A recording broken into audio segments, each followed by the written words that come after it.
تو اللہ تعالیٰ میں جو رحمت والی صفت ہے یہ دونوں صفتیں اعلیٰ وجہ الکمال ہیں. الرحمن کا مطلب اس کی رحمت سے کوئی بھی بچا ہوا نہیں ہے, کوئی ایسی مخلوق نہیں ہے جس پہ اللہ نے رحم نہ کیا ہو. اور رحیم کا مطلب رحم بھی تھوڑا نہیں کرتا, بہت زیادہ کر رہا ہوتا ہے. تھوڑا رحم نہیں بلکہ بہت زیادہ رحم کرتا ہے وہ. اسی وجہ سے علماء کہتے ہیں کہ رحمان اللہ دنیا میں ہے اور رحیم آخرت میں ہوگا. یہ ایک مفہوم بیان کیا گیا ہے. رحمان کا مطلب ہر ایک پر رحم کر رہا ہے, کافر پر بھی اور مسلمان پر بھی. لیکن رحیم صرف کس کے لیے ہوگا؟ مسلمان کے لیے آخرت میں, جو جنت کی صورت میں ان پر رحم کرے گا, جو جس کی کوئی مثال نہیں ملتی. جنت ایسی اللہ نے بنائی ہے کہ بہت تھوڑا عمل ہم نے کیا اور اللہ اس کا بدلہ بہت زیادہ دے گا. جنت, آج لوگ جنت کا بھی مذاق اڑاتے ہیں. مولانا طارق جمیل صاحب کا بیان ہونے والا تھا یونیورسٹی میں, تو کسی نے فیس بک پہ پوسٹ لگائی ہوئی تھی کہ وہ یونیورسٹی کی لڑکیوں کے ساتھ کہیں گئے ہوں گے تفریح کرنے کے لیے, تو ابھی ہم نے دنیا کی حوریں دیکھی, اب کل ہم جنت کی حوروں پر بیان سنیں گے. ابھی ہم نے دنیا کی حوریں دیکھی, اب کل ہم کس پر بیان سنیں گے؟ جنت کی حوروں پر. ٹھیک ہے, اس طرح کی پوسٹ چلانے والے کا مقصد کوئی جنت کا مذاق اڑانا نہیں ہوگا, لیکن حقیقت ایسی چیزوں سے جنت کی اہمیت کم ہو جاتی ہے, ایک مذاق بن جاتی ہے کہ اچھا ایک چلو یہ بھی ایک حوریں ہیں تو وہ بھی ایک حوریں. تو اس طرح کی پوسٹ نہیں چلانی چاہیے. میں یہ نہیں کہہ رہا وہ گستاخ رسول ہیں اور گستاخ ہیں, ان کا سر قلم کر دو, اور اتنا بھی فری ہونے کی ضرورت, جذباتی ہونے کی ضرورت نہیں ہے.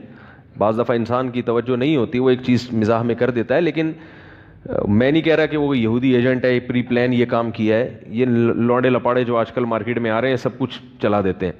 لیکن حقیقت کیا ہے کہ اس طرح کی جو چیزیں ہیں وہ جنت کا کسی بھی طرح سے مذاق نہ اڑایا جائے. جنت ایک حقیقت ہے, بہت بڑی حقیقت ہے, اور خاص طور پر جنت میں حوروں کا بہت مذاق اڑایا جاتا ہے. یہ لبرل لوگ اڑاتے ہیں کہ یہ مولوی لوگ لوگوں کو حوروں کی لالچ میں بیوقوف بنا کے. ایک لبرل تھا بلکہ ایتھیسٹ تھا, اس نے ایک لمبے چوڑے کمنٹس کیے ہوئے تھے یوٹیوب پہ ایک میرے بیان پہ, کیونکہ وہ بیان انہی لوگوں کے خلاف تھا جو مذہب کے خلاف ہیں. اس نے یہ چلایا ہوا تھا کہ یہ مولویوں نے جنت میں بھی جنسی ہوس اور ان سب چیزوں کا لوگوں کو لالچ دی ہوئی ہے. دنیا میں یہ 4 شادیوں کی لالچ دی ہوئی ہے ان لوگوں نے, ہوس, جنسی ہوس, اس کو نام دیا تھا جنسی ہوس کا. اور جنت میں بھی یہ لوگوں کو ٹھرکی بناتے ہیں, جنسی ہوس کا شکار کر کے حوروں کی لالچ دیتے ہیں, ایسی خوبصورت ہوں گی, یہ ہوگا, فلانا ہوگا, ڈمکانا ہوگا. تو یہ بڑے اس نے کمنٹس کیے ہوئے تھے. یہ جو دور ہے نا, یہ پروپیگنڈے کا دور ہے. بہت سے لوگ متاثر ہوتے ہیں ایسے کمنٹس کے. تو میں نے نیچے اس میں یہ لکھا کہ یہ جو صاحب اس نے بہت زیادہ اعتراضات کیے تھے اسلام پر. تو میں نے نیچے کمنٹس میں یہ لکھا تھا کہ یہ صاحب جو بھی ہیں اسلام پر اعتراضات کر رہے ہیں, یہ مجھ سے آ کے ملیں. بات آ رہی ہے سمجھ میں؟ تمیز سے بیٹھے میرے پاس, میں ان سے انشاءاللہ محبت سے بات کروں گا. اب بھی اگر وہ صاحب میرا بیان سن رہے ہیں, لائیو جاتا ہے بیان, اس قسم کے کوئی بھی لوگ ہیں, یہ لوگ ڈرتے ہیں کہ مولوی کے پاس آئے تو یہ کہیں ٹکر نہ مار دیں اور کوئی قتل نہ کر دیں. ایسا کچھ نہیں ہے. جس کو اسلام پر واقعی اعتراضات ہیں, چاہے یہ اعتراض ہو کہ جنت میں حوروں کی لالچ دے کے یہ جنسی ہوس کا مریض بنا رہے ہیں نوجوانوں کو, کوئی بھی بات ہے نا, تمیز سے یوٹیوب پہ کمنٹس نہ کریں, تمیز سے آئیں, بیٹھیں. میں ایسے لوگوں کو وقت دینے کے لیے تیار ہوں. اگر وہ انشاءاللہ چاہے گا بات کو سمجھنا سننا, بہت تمیز سے بات ہوگی, پھڈے بازی.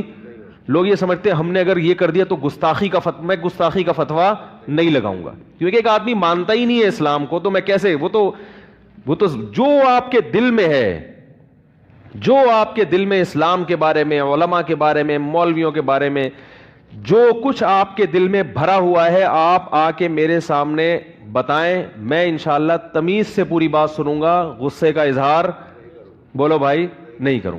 جو کہنا ہے میرے پر, کسی کو بیٹھنے بھی نہیں دوں گا پڑوس, کہیں ایسا نہ وہ اٹھ کے کوڑ دے, جذباتی ہوتا نا, یہ اس نے یہ ہمارے نبی کو یہ بولا. تو بھائی آئے تمیز سے بیٹھ کے بات کریں, انشاءاللہ اس کے اشکالات اللہ نے چاہا تو ہم حل کریں گے. اسلام میں اتنی جان ہے, اتنی طاقت ہے کہ وہ اپنا لوہا منوا سکتا ہے. ہاں جو سمجھنا ہی نہ چاہے, جس کو باقاعدہ پروپیگنڈے ہی کے لیے بٹھایا گیا ہو, جس نے یہ فیصلہ کر لیا ہو کہ میں نے ماننی نہیں ہے, تو پھر اس کا دنیا میں کوئی بھی علاج نہیں ہے. پھر تو یہ کہ ہم سمجھائیں گے. کچھ دن پہلے ایسے ہی صاحب آئے تھے, اسلام پر اعتراضات کی. میں نے ہر اعتراض کا جواب دیا, وہ خاموش ہو گئے بالکل. پھر کہنے لگے سمجھ میں نہیں آ رہا. میں نے کہا میں تو اس سے زیادہ نہیں سمجھا سکتا. اب ہدایت کس کے ہاتھ میں ہے؟ اللہ کے ہاتھ میں. کچھ ایسے بھی ہیں جو سمجھ میں آ گیا ان کے. کتنے لوگ الحمدللہ مسلمان ہو چکے ہیں, کتنے ایتھیسٹ ہیں جو ایتھیزم سے توبہ کر چکے ہیں. وہ ان کے بھی میسج آتے ہیں کہ حضرت میں مکمل لبرل آدمی تھا, سارا دن اسلام کے خلاف بولتا تھا, الحمدللہ بیانات سن سن کے اللہ نے مجھے ہدایت دے دی ہے اور مجھے اسلام سمجھ میں آ گیا ہے, اسلام سے محبت ہو گئی ہے. تو تمیز سے بیٹھ کر بات کرو. اس طرح پروپیگنڈا کرنا, ایبیوز لینگویج استعمال کرنا, یہ شریف لوگوں کا کام نہیں ہے. نبی صلی اللہ علیہ وسلم کو بہت برا بلا کہا ہوا تھا اس شخص نے کہ وہ دیکھو یہ اتنی خود 11 شادیاں کر کے عیاشی میں پڑ گئے اور لوگوں کو بھی 4 کے عیاشی میں ڈال دیا. تو یہ سب پروپیگنڈے ہیں, ان سب باتوں کا ہمارے پاس جواب موجود ہے. تو میں ابھی ان کا جواب نہیں دوں گا, موضوع چینج ہو جائے گا. تو جنت ایک حقیقت ہے, اللہ نے بنائی ہے نیک بندوں کے لیے. جنت کی حوریں بھی اس میں ایک حقیقت ہیں. جنت میں شراب کی نہریں ہیں, شہد کی نہریں ہیں, دودھ کی نہریں ہیں. ہمیں تو سب چیزیں چاہیے. جس کو یہ لگتا ہے کہ یہ عیاشی ہے تو بھائی وہ نہ جائے جنت میں, کیا خیال ہے؟ وہ اللہ سے کہ اللہ مجھے نہیں چاہیے, لیکن پھر وہ دنیا میں بھی ان چیزوں کو حاصل کرنے کی کوشش نہ کرے, کیونکہ یہ سب نائٹ کلب کے عادی ہوتے ہیں. اس طرح کے جتنے لوگ ہیں نا, ان کو وہ جنت میں جو اللہ نے حوروں کا نقشہ کھینچا ہے وہ تو لگ رہی ہوتی ہے کہ یہ مولوی لوگوں کو معاذ اللہ ٹھرکی بنا رہے ہیں, یہ کر رہے ہیں وہ کر رہے ہیں, لیکن خود ان کی راتیں کیا کن چیزوں میں گزارتے ہیں, کتنے لڑکیوں سے ان کی دوستیاں ہوتی ہیں, یہ لوگ ہم سے زیادہ جانتے ہیں. ٹھیک ہے نا, یہ تو ہم سے زیادہ جانتے ہیں. تو ان کے ہاں تو حلال و حرام کا کوئی فرق ہی نہیں ہے. تو اللہ تعالیٰ نے ایک حقیقت رکھی ہے, مرد کے دل میں عورت کی رغبت رکھی ہے. تو جنت جب عیش و عشرت کی جگہ ہے تو کیا کرنا ہے ایسی جنت کا جس میں عورتیں ہی نہ ہو؟ کیا خیال ہے؟ وہ میں چٹکلا سناتا ہوں نا, کئی بار آپ سن چکے ہیں. وہ ایک بچے نے, ایک مس تھی, انہوں نے وہ بچے بیٹھے ہوئے تھے, اسٹوڈنٹس بیٹھے ہوئے تھے, ان سے معاہدے لیے کہ دیکھو بیٹا پکا وعدہ کرو کہ پان گٹکا نہیں کھاؤ گے. انہوں نے کہا مس پکا وعدہ پان گٹکا نہیں کھائیں گے. بیٹا پکا وعدہ کرو چوری نہیں کریں گے. مس کبھی بھی چوری نہیں کریں گے. ہر چیز پہ وعدہ کر رہے تھے, سارے معاہدے کروا لیے, ملک کی خدمت کریں گے, یہ کریں گے وہ کریں گے, ایمانداری سے جہاں بھی جائیں گے ایماندار. آخر میں کہا کہ بچوں پکا وعدہ کرو لڑکیوں کا پیچھا نہیں کریں گے. بچوں نے کہا پکا وعدہ لڑکیوں کا پیچھا نہیں کریں گے. اب بچوں جو ہے نا اندر وعدہ تو کر لیا. اب مس نے کہا اچھا پکا وعدہ کرو ملک پر جب جان دینے کی باری آئی تو جان دیں گے. انہوں نے کہا دے دیں گے, ایسی زندگی کا کرنا بھی کیا ہے ہم نے. جب جان دینے کی باری آئے گی تو کیا کریں گے؟ جان دے دیں گے. زندگی کو بچا کے کرنا بھی کیا ہے؟ کیا خیال ہے؟ تو یہ تو اللہ تعالیٰ نے ایک نظام بنایا ہے. دنیا میں بھی دیکھو اللہ نے جوڑے پیدا کیے ہیں, عورت کے لیے مرد کو, مرد کے لیے عورت کو, اور جعل بینکم مودۃ ورحمہ, آپس میں بے پناہ محبت رکھ دی ہے. تو یہ نہ محبت نہ ہو تو دنیا بھی کیا ہو جائے, سب پان گٹکوں کا مزہ کرکرا ہو جائے گا, سب ختم ہو جائے گا. تو اسلام نیچرل مذہب ہے, وہ وہی بات کرے گا جو فطرت کے قریب. تو جب اللہ نے اپنے نیک بندوں کے لیے جنہوں نے اچھا حوروں کا وعدہ بھی اللہ نے ان چیزوں پہ رکھا ہے جو بہت ہی کڑوی ہیں, ان چیزوں پہ اللہ نے رکھا ہے.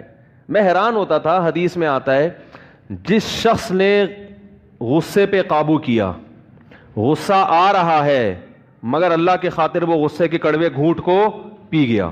یہ بڑا مشکل کام ہے. جب غصہ آئے اور کمزور پہ آئے, طاقتور پہ تو سبھی پی جاتے ہیں. اپنے باس پہ غصہ آ رہا تو کڑوا گھونٹ نکلے گا, باہر نکل کے پھر الٹی کر کے نکال دے گا وہ سارا گھونٹ. باس پہ تو کوئی بھی غصہ نہیں. کوئی جونیئر آفیسر ہے آرمی میں, وہ ابھی جیسے مجھے بھی غصہ آ رہا ہے پی رہا ہوں میں, کیا خیال ہے بھائی؟ بار بار اسپیکر دائیں بائیں ہو رہا ہے. انہوں نے بڑی محنت کی ہے, آج پھر بھی پتہ نہیں کیا مسئلہ ہے. یہ میں بتانے والا ہوں ٹھیک ہے نا, وہ کیا کمیشن. تو وہ بہت, کیونکہ مشکل بہت ہے. کمزور پہ غصہ آئے اس کو پینا بہت مشکل کام ہے, بہت مشکل کام ہے. تو اللہ نے کیا فرمایا, صحیح حدیث ہے, صحیح ہے مسلم کی یا صحیح بخاری کی, فرمایا کہ جو شخص غصے پر قادر تھا پھر بھی غصے کے کڑوے گھونٹ کو پی لیا, قیامت کے دن اللہ تعالیٰ میدان حشر میں اس کو بلائیں گے, وَيُزَوِّجُهُ مِنَ الْحُورِ الْعِينِ مَا شَاءَ، کہ اللہ کہیں گے یہ اتنی ساری لاکھوں کروڑوں حوریں کھڑی ہوئی ہیں، ان میں سے جس سے کہے گا تیرا نکاح، بولو بھائی کر دو، جس سے کہے گا تیرا نکاح. ایک تو جنت کی حوریں، کیا خیال ہے، وہ ویسے ہی مشک و عنبر سے بنایا، پھر ان میں سے بھی آپ کو چوائس دی جائے، کیا خیال ہے، آپ کو کیا دی جائے کہ ان میں سے جس پہ ہاتھ رکھے گا وہ تیری ہو گئی. ایک دفعہ غصہ کا گھونٹ پینے پر یہ اللہ کی طرف سے اجر ہے. اب اس میں لبرل لوگ تو بولیں گے کیا ہے ان لوگوں کو حوروں کی لالچ میں رکھا ہوا ہے. بھائی ہم اللہ پر ایمان رکھتے ہیں، اللہ کی آیات پہ ایمان. اللہ انسان کی فطرت کو جانتا ہے، مرد کی فطرت کو جانتا ہے، اس لیے اللہ نے ہمارے لیے وہی چیز بنائی جو اللہ کو پتہ ہے ان کو سب سے. کیونکہ جو لبرل لوگ ہیں نا، ان کو بھی اگر یہ چوائس دی جائے تو سارے اچھے اچھے بن کے دنیا میں یہ چوائس دے دیں نا، دنیا میں کچھ 15-20 حسین عورتیں کھڑی کریں اور یہ جو اسلام پر اعتراض کر رہے ہیں ان سے بولیں کہ تم یہ کام کرو، ان میں سے جس پہ ہاتھ رکھو گے تمہاری ہو جائے گی. پھر دیکھو پوری رات تہجد میں کھڑا رہے گا، عشاء سے لے کے، جو مذہب مخالف ہے نا، عشاء سے لے کے فجر تک، فجر سے لے کے پھر عشاء تک نماز ہی پڑھتا رہے گا بیٹھے. تو یہ انسان کی فطرت ہے. اللہ نے جنت میں وہی چیز رکھی ہے جو ہمیں مرغوب ہیں، ایسی چیزیں رکھ دیں جو ہمیں مرغوب ہی نہیں ہیں. تو یہ دین برحق کی علامت تھوڑی ہوگی، یہ کوئی اس کی علامت تھوڑی ہوگی دین برحق ہے. یہ تو اس کی علامت ہوگی یہ دین برحق نہیں ہے. یہ تو انسان کی نیچر ہی نہیں جانتا. تبھی تو قرآن میں آتا ہے کہ جب جنتی جنت میں جائیں گے تو وہ جو چیزیں جنت میں دیکھیں گے تو کہیں گے کہ کلما رزقوا منها من ثمرۃ رزقا قالوا هذا الذي رزقنا من قبل. وہ کہیں گے اللہ یہ تو وہی ہے جو دنیا میں بھی ہمیں تو نے دیا ہے. کیا مطلب؟ یہی دنیا کی نعمتیں ہیں جو جنت میں بھی ملیں گی، مگر اس کا ذائقہ اور اس کی لذت کو بڑھا دیا جائے گا اور اس میں عیب کو ختم کر دیا جائے گا. جو پھل ہے نا ان کے ذائقے کو اللہ بڑھا دیں گے، عیب اس میں ختم کر دیں گے. اس کے جو سائیڈ افیکٹ ہیں وہ کیا ہو جائیں گے؟ ختم ہو جائیں گے. وجہ کیا ہے؟ علماء نے لکھا ہے سوال پیدا ہوتا ہے کہ یہی نعمتیں کیوں ملیں گی؟ یہی نعمتیں اس لیے ملیں گی کہ جس چیز سے انسان مانوس ہوتا ہے نا اسی کی طرف اس کا دل مائل ہوتا ہے. اگر دیکھو کتنے لذیذ پھل ہوتے ہیں لیکن آپ نے کبھی نہ کھائے ہو تو پہلی دفعہ نہیں کھائے جاتے ہو. تو جنت میں اللہ یہی نعمتیں، یہی انار، یہی انگور، یہی شہد، یہی دودھ، لیکن اس کا ذائقہ کیا کر دیں گے؟ بڑھا دیں گے. تو اللہ نے جنت میں بھی عورتیں پیدا کی ہیں مردوں کے. اب خواتین کو اشکال ہوگا آدمی عورتوں کے لیے کیا پیدا کیا؟ وہ کہیں گے ہم جب غصہ پئیں گے تو ہمیں کیا ملے گا؟ بھائی وہ بھی تو ان کو بھی تو اشکال ہوگا نا. ہم جب غصہ پیے ہیں، بیٹی کو ماں پہ غصہ آ رہا اور پی جائے تو کیا ملے گا؟ تو بھائی آپ کو بھی کچھ ملے گا. کیا ملے گا یہ مجھے نہیں پتا، کیا ملے گا یہ مجھے. لیکن ظاہر ہے جب مرد کو اتنی کوئی نعمت مل رہی ہے تو عورت کو بھی کوئی نعمت ملے گی، کیونکہ اللہ نے آخرت کے معاملے میں مرد اور عورت کا فرق نہیں رکھا. یہ تو قرآن میں جگہ جگہ ہے کہ دونوں کو اجر ملے گا. تو وہ چونکہ ان کو کے لیے حور میں دلچسپی نہیں ہے نا ان کو، تو ان کو کوئی آدمی مل جائے گا کوئی یہ اللہ ہی جانتا کیا ملے گا، لیکن ملے گا بہرحال، کیونکہ بہت بڑا ثواب ہے. کیونکہ اللہ نے اہل جنت کی علامات بیان کی ہیں، والکاظمین الغیظ، یہ غصے کے کڑوے گھونٹ کو پیتے ہیں. آج نفسیاتی ڈاکٹر بہت سارے کیا کہتے ہیں؟ غصے کو پینے سے صحت کو نقصان ہوتا ہے. سمجھ رہے ہو؟ یہ غلط ہے. دیکھو جتنے بھی نفسیاتی ڈاکٹر یا میڈیکل سائنس کی جو چیز بھی قرآن کے خلاف جا رہی ہو نا کبھی بھی قبول نہ کرو، کیونکہ ان کی ریسرچ بدل جاتی ہے. بڑی بڑی تحقیقیں مارکیٹ میں آتی ہیں اور تھوڑے دنوں میں بدل جاتی ہیں. ایک ماہر نفسیات نے کچھ دن پہلے ایک ویڈیو کلپ ریکارڈ کروایا ان سے، چھوڑو میں ادھر نہیں جاتا پھر یہ ڈاکٹر میرے پیچھے پڑ جائیں گے. تو ہر بات ان کی صحیح نہیں ہوتی ہے. حقیقت پتہ ہے کیا ہے؟ آپ کے اندر آپ جس پاور کو استعمال کرتے ہو نا وہ پاور بڑھتی ہے آپ کی. یہ انسانی فطرت ہے. اگر آپ نے غصہ جاری کرنے کی عادت ڈال دی تو کبھی بھی غصے کے وقت آپ اپنے اوپر کنٹرول نہیں کرو گے، غصہ آئے گا بھی زیادہ اور نکلے گا بھی زیادہ. اگر آپ نے غصے کو کڑوے گھونٹ کو پینا شروع کر دیا تو آپ کے جو اعصابی قوت ہے نا، آپ کی جو بریکیں ہیں وہ کیا ہو جائیں گی؟ مضبوط ہو جائیں گی. آپ میں جو روکنے کی طاقت ہے نا، غصے کے امساک کی قوت، وہ کیا ہو جائے گی؟ بڑھ جائے گی. اور پھر آہستہ آہستہ غصہ بھی کیا ہو جائے گا؟ کم ہو جائے گا. یہ حقیقت ہے. یہ جو کہتے ہیں نا غصہ جاری کر کے دل ہلکا ہو جاتا ہے، وقتی طور پہ ہلکا ہوتا ہے، لیکن آتا ایسے آدمی کو غصہ زیادہ بھی ہے، بار بار آتا. کیونکہ غصہ استعمال ہو رہا ہے تو بار بار آئے گا، بار بار آئے گا. کیونکہ غصے کی پاور بڑھ رہی ہے آپ کی، تو غصہ بار بار آئے گا. اور اگر غصہ پی لیا تو غصہ پینے کی طاقت کیا ہو جائے گی؟ بولو نا بھائی.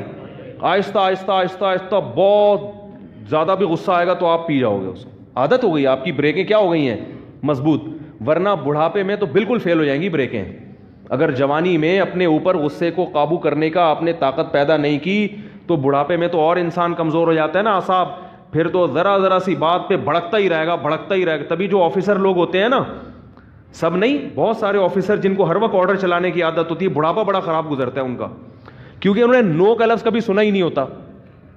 تو اب بڑھاپے میں تو لوگ نہیں مان رہے ہوتے بات، وہ پھر نو سنتے ہیں تو ایک دم بھڑکتے ہیں، کر بیچارے کچھ سکتے نہیں ہیں تو ایک ڈپریشن میں چلے جاتے ہیں. تو اس لیے ابھی سے پینے کی عادت ڈال دو. اس کا نتیجہ کیا نکلے گا؟ تھوڑے، ایک تو بریکیں مضبوط ہو جائیں گی، دوسرا فائدہ یہ ہوگا کہ جب خیال ہوگا تھوڑے دنوں میں کہ یار جب میں نے جاری کرنا ہی نہیں ہوتا تو لا کے کرنا کیا ہے، تو خود بخود اس کو کوشش کرے گا کہ غصہ مجھ پہ مسلط نہ ہو. تو غصہ ختم کبھی بھی نہیں ہو سکتا، یاد رکھو، کم ہو جائے گا. کیونکہ لوگ بعض علماء کو غصے کی حالت میں دیکھ کے نیگیٹو کمنٹس کرتے ہیں، دیکھو یہ غصے، ان کو غصہ آ رہا ہے. تو غصہ ختم کبھی بھی نہیں ہو، یہ صرف گدھے میں غصہ ختم ہوتا ہے. کچھ کتنا بھی مال ڈال دو، کچھ بھی کر لو، وہ گدھے کا گدھا ہی ہے، کبھی بھی اس کو غصہ نہیں آئے گا. جو آدمی نارمل ہوتا ہے اس کو غصہ بہرحال آتا ہے، ہاں کم آتا ہے، زیادہ نہیں آتا، لیکن آئے گا ضرور، کیونکہ بہت کچھ غلط ہوتا ہے. اللہ نے انسان میں جو غصہ رکھا ہے وہ سیلف ڈیفینس کے لیے رکھا ہے، تو وہ بالکل ختم کر دیا تو معاملہ خراب ہو جاتا ہے. ابھی آج دوپہر کوئی صاحب ملنے کے لیے آیا، مجھے غصہ آ گیا کیونکہ میں اتنا زیادہ ڈپریشن میں جانے لگا ہوں. ہر وقت کوئی نہ کوئی ملنے آ رہا ہے، ملنے آ رہا ہے، ملنے آ رہا ہے، ملنے آ رہا ہے بے وقت. پھر میں جان چھڑاتا ہوں تو چھوڑ نہیں رہے. بھائی وقت لے کر آؤ، جب کسی کے پاس آنا ہے. تو میں تھوڑا سا معمولی سا میں نے غصہ کیا ان کے. میں نے کہا بھائی کوئی ٹائم ہوتا ہے، کہنے لگے نہیں ہم بہت دور. میں نے کہا ابھی آپ کو میں فارغ کر کے جاؤں گا، ادھر گیٹ پہ کوئی کھڑا ہوگا، میں دور سے آیا ہوں. وہاں جاؤں گا تو سیڑھیوں پہ چڑھ رہا ہوں گا گھر کی، وہاں سے آواز آئے گی میں ملنے کے لیے آیا ہوں. پھر گھر جا کے بیٹھوں گا، کوئی دروازہ نوک کرے گا، کوئی ملنے کے لیے آیا ہے. یہ جو بڑے علماء ہوتے ہیں یا جو مشہور لوگ ہوتے ہیں، یہ تو پبلک میں آتا ہی نہیں ہے نا. میں نے کہا ہمیں تو نماز کے لیے آنا ہے، بیانات کے لیے جانا ہے، تو مجبور ہو گئے ہم. تو میں نے کہا میں نہیں برداشت کر سکتا. تو یہ اتنا غصہ جو ہے نا، یہ کس کے لیے اللہ نے رکھا ہے؟ سیلف ڈیفینس کے لیے. ورنہ لوگ محبت میں کیا کریں گے؟ گھول کے پی جائیں گے، گھول کے پی جائیں گے محبت میں.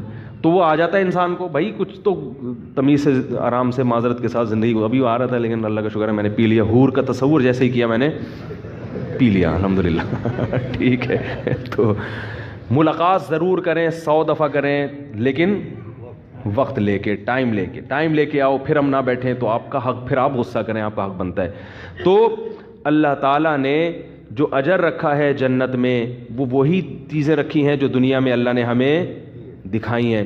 تو اس لیے یاد رکھو، جنت کو معمولی چیز نہ سمجھیں. یہ ایک حقیقت ہے.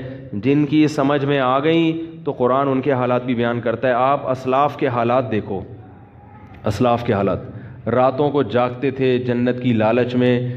دنیا میں تھوڑی سی چیز کی ہمیں لالچ ہو جائے، کیسے پاگل ہوتے چلے جاتے.